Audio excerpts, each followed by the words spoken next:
İnsan ruhunun ən dərin qatlarına ilə solmayan gözəllik və əbədi gənclik arzusunun faciəsini nəql edən mövzu. İrland ədəbiyyatının incisi Oscar Wilde'ın unudulmaz romanı Dorian Gray'in portreti Heydər Əliyev sarayında səhnələşdirilib. Bakıda ilk dəfə təqdim olunan səhnə əsərinin bütün detalları ilə əməkdaşımız Oruc Ələsgərovun təqdimatında tanış olacaq.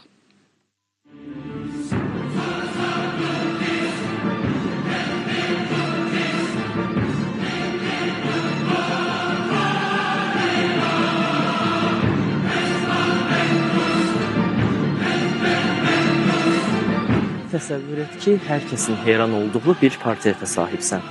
Bu rəsm əsəri cəmiyyətdə yaratdığın obrazla əsl sən arasında bir örtü rolunu oynayır. Həmin örtüyü qalxan kimi yaranan illüziyanın itəcəyini də bilirsən. Qəribəsi odur ki, bu əl işinin həm müəllifi elə sən özünsən. Bu dəfəki reportajımızda Dorian Gray'in portretindən danışacağıq.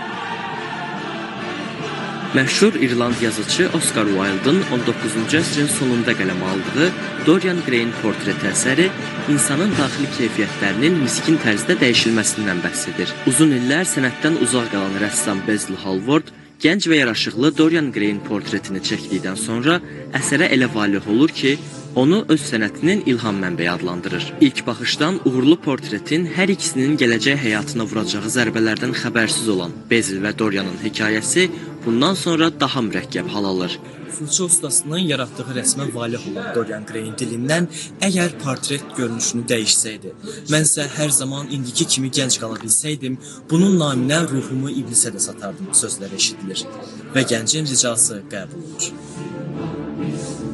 Mənəviyyatını əbədi zahiri gözəlliyə dəyişərək iblislə əhd kəsən Dorian Gray'in ruhu zamanla çürüyür. Onun bütün daxili eybəcərlikləri, şöhrətpərəstliyi, cinayətləri, satqınlığı, təkəbbürü rəssam Basil'in çəkdiyi portretə hopur.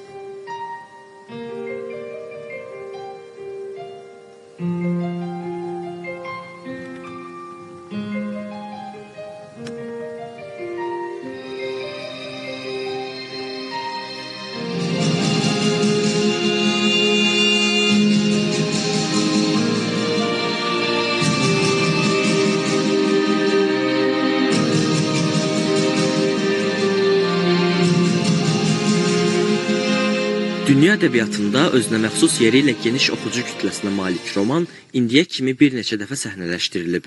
Bu dəfə isə Heydər Əliyev sarayında eyni adlı tamaşa fərqli quruluşda və istedadlı aktyor oyunu ilə yadda qaldı.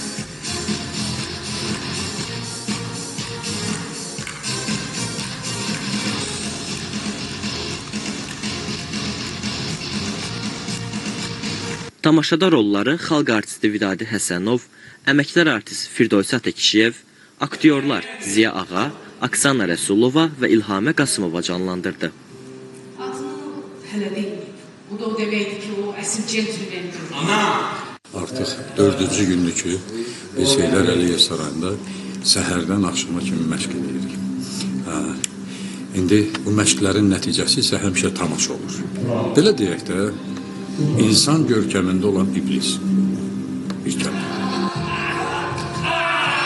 Tamaşanın baş prodüseri Ziya Ağa, quruluşçu rejissoru Georgi Rizeskidir. Maraqlı dekorasiyası ilə diqqət cəlb edən səhnə əsərinin bəstəkarı Almir Bayramovski, quruluşçu rəssamı isə Emil Pakovskidir.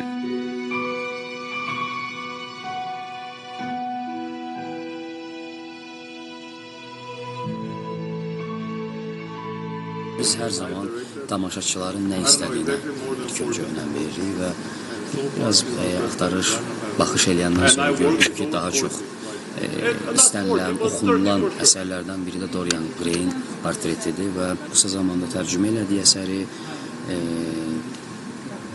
və işə başladıq. İndi də maşallah olsun tamaşaçılarımız bizi tək qoymayıblar. Ümumilikdə 7 ölkədə səhnəyə çıxarılacaq tamaşa ilk olaraq Bakıda nümayiş olundu. Sənətsevərlər Dorian Gray'in portretini Polşa, Şimali Makedoniya, Serbiya, Albaniya, Xorvatiya və Kosovada da izləyə biləcəklər.